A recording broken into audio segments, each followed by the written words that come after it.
Joining us now, former federal prosecutor Brendan Ballou. He served in the DOJ's National Security Division, and Skye Perryman, president and CEO of Democracy Forward. There were a lot of elements of this letter from Jack Smith that jumped out at me, but specifically this piece about the secrecy of grand jury materials.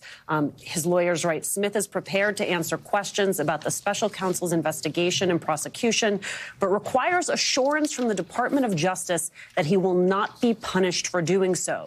To that end, Mr. Smith needs guidance from the Department of Justice regarding federal grand jury secrecy requirements. Talk to me about the criminal exposure, the danger for a prosecutor in not having that be clarified. Yeah, well, Jack Smith and his lawyers are being very smart here because arguably the Republicans in Congress and in the White House and DOJ are trying to set up a pincer move where if he is called upon to testify and has to answer questions, the only way that he can answer honestly is by divulging grand jury material, which, as we've talked about previously, is typically stuff that can't be disclosed. I think what's important to remember here is, Jack Smith is, we mostly see him through still images and prepared remarks, but I really encourage people to watch his interview from a few days ago with Andrew Weissman. Extraordinarily articulate, extraordinarily knowledgeable about DOJ procedures here, including these procedures about grand jury secrecy. And that really stands in contrast to the folks that he's going to be testifying in front of. I've actually testified in front of Jim Jordan. I guess, he is not a particularly good questioner. He's going to talk very quickly. He's going to say a lot of things, but he really doesn't know the materials the way that Smith does. Go ahead, because I know you've been all day. This has been... I just think that Jack Smith is attempting, I think this letter does a number of things, but one of the things that he's trying to do is push for transparency, right? To be very clear, Republicans do have the right, they are the majority, they have the right to have this behind closed doors. And to be very clear, it benefits them to have it behind closed doors. It benefits the rest of us, especially us sitting here at this table, to have it out in the open so we can be very clear about what the exchanges are and talk about it. But Jack Smith, knowing the kind of games that have been played, knowing the state of the Justice Department, I think that he is using this opportunity to push for a level of transparency that otherwise would not be there. And frankly, I think it's not just about him. It's the broader representation of what this is really unfolding here with the Justice Department. This is weaponization, but in another way, if you will, that the administration is engaging in. And if you throw in the $230 million on top of it, honey, it's all weaponization, but just by another name, but still by the same actor, which is the government, the President of the United States. Yeah, I'd agree with that. And I think, Skye, that's a big part of where this narrative lands at the moment, at least for me. We were going back and forth and preparing for the conversation tonight, and it just strikes me that at the end of all of the legal wrangling, with all due respect, Counselor, and all of the noise that we're hearing, this is a money game. I mean, the $230 million, all of the other pieces that we see at the end of the day, there's serious consequences for obviously those in the crosshairs of Trump's vindictive behavior. But at the end of the game, this is a money grab by this president.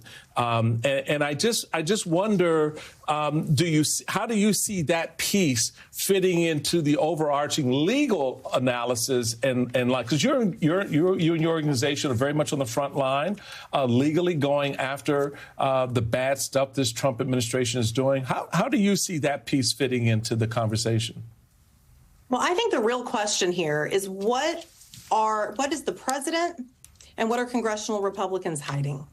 Why do you want Jack Smith out in front, right? Why wouldn't you? This is a president and, his allies that have publicly vilified this man.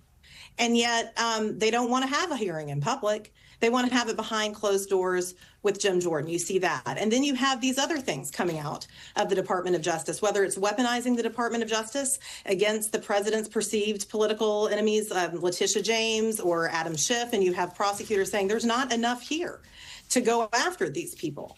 But yet the administration continues to want to speak very publicly, but then hide behind closed doors whenever we try to shine a light. So we have filed lawsuits this week to get behind the communications between the Department of Justice and these agencies to understand what's happening. We've launched an investigation into the president's claim the Department of Justice owes him $230 million. This is not just a money grab. It is a power grab, and it is a power grab that's deeply harmful to people. And you see see people now pushing back. And the question we all need to be asking is, what are they hiding? What are they afraid of? Why wouldn't you bring Jack Smith up in front of all of the American people to see? We deserve to know what is happening. And what are they hiding with all of these other demands that we see from the Department of Justice?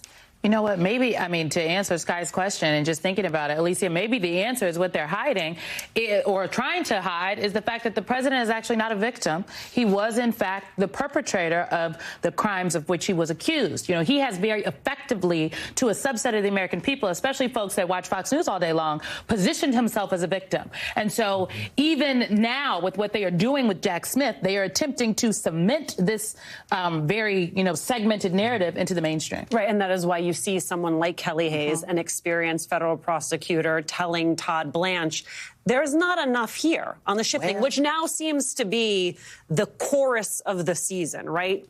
Federal prosecutors who actually know what they're doing saying this case you have tasked me with does not have enough legal standing to actually pursue the thing you want to pursue. Yeah, and so I think two things are important here. One is the mere fact that this reporting is coming out. You know, it goes against the DNA of just about any prosecutor to be talking to the media, which suggests that if they're doing that, there's complete dysfunction, complete meltdown within the U.S. Attorney's Office in Maryland that they feel like they have to go to the press. The second thing is that it's happening specifically in the U.S. Attorney's Office in Maryland, which brought the Bolton indictment just a few days ago, where they were actually able to get a number of career prosecutors to sign on to that. The fact that this reporting is coming out about Schiff in Maryland suggests that there truly is not the evidence that they would need to bring a case there. I want to follow back with you on a point that you made, Brennan, because it makes me think about how what having Jack Smith in the public square actually sounds like. You made the point that the chairman of the committee, Jim Jordan, is not a good questioner. You were being polite. There are some other things I think that would probably describe his style there. And I'm sitting there thinking, could you imagine that exchange? A seasoned, just the images of Jack Smith that were out in the public before when he was in his official garb, overseas, doing what he was doing there in the European courts. Having that kind of visual about him, coupled with his capability of actually understanding the law, but then incisively putting it in front of the committee, how does that play? How does that exchange look like? Because I think that's a big part of why you don't want the two of them, at least, going publicly. Yeah, a couple of things. So, and I'm sure Jim Jordan is going to get the clip that he needs to fundraise or to try to build support, whatever it happens to be. But in terms of the actual substance of the hearing, you think about Jack Smith was the acting U.S. attorney in Tennessee. He was the head of the public integrity section. He was the chief prosecutor for war crimes in Kosovo, all before he was special counsel in the Trump matter. So, it's a guy with extraordinary experience who can speak, very eloquently about that experience and the broader values of the Department of Justice. But independent of Jack Smith, I think it's important to remember the members of Congress love talking about Jack Smith. They hate talking about what Jack Smith was investigating. The fact that these cases ultimately were about Donald Trump trying to subvert the democratic process in 2020. And so I think it's going to be challenging for Jim Jordan or any of those other members to thread the needle of somehow taking a hit against Jack Smith, but without getting into the substance of what Donald Trump tried to do. We've got a former special counsel looking for transparency. You've got a senator who led Trump's impeachment now being investigated, being threatened with an indictment from the president right from the White House. Again, why is he being prosecuted? Seems to me like it's political. And then you've got a state attorney general facing an arraignment. Letitia James, the Attorney General of New York, will be arraigned tomorrow in Virginia. But this is a headline from Democracy Docket. AG James is challenging Lindsay Halligan. Letitia James moves to sanction Trump-appointed prosecutor over stunning texts to reporter. Her attorneys actually filed a notice that they intend to file a motion tomorrow to dismiss the indictment against AG James, citing what they call the unlawful appointment of Lindsay Halligan. They also raised ethical concerns, given that signal chat with Lawfare's Anna Bauer. I don't know, Skye, if you were Lindsay Halligan, would you be concerned? I would be very concerned. I mean, her appointment is completely unlawful. It violates the Federal Vacancy Act. You've seen this spelled out in the papers. And then you have just poor judgment, but also very concerning unlawful activity in the way she was interacting with reporters about the case. It is a complete witch hunt. This is someone that the Department of Justice, Pam Bondi, Trump sort of handpicked to come in when someone else that President Trump picked wouldn't even bring the case because there was nothing there. And so I think that, this is more of the same from this president. It is bullying behavior. And what we know about bullies is that they don't do well when they are confronted with the truth, which is, I think, why, they are trying to hide behind these cronies, as well as trying to hide behind, as you see, what congressional Republicans are trying to do, trying to hide Jack Smith behind closed doors. I think it's all related, and it's all about hiding because they don't want to come out and face the truth and talk to the American public about what is going on. Brenda, we have about a minute left, but in your view, how do the charges that were brought against James Comey change the way anyone approaches a deposition or a public hearing in the U.S. House of Representatives or U.S. Senate? I mean, it's just heartbreaking to watch because, the government is normally entitled to a presumption of regularity. The idea that the government is supposed to be believed by default. And by bringing these sorts of cases, that presumption is absolutely collapsing. The credibility of the Department of Justice is absolutely collapsing. Brendan Ballou, Skye Perryman, thank you both so much for being with us, getting us started.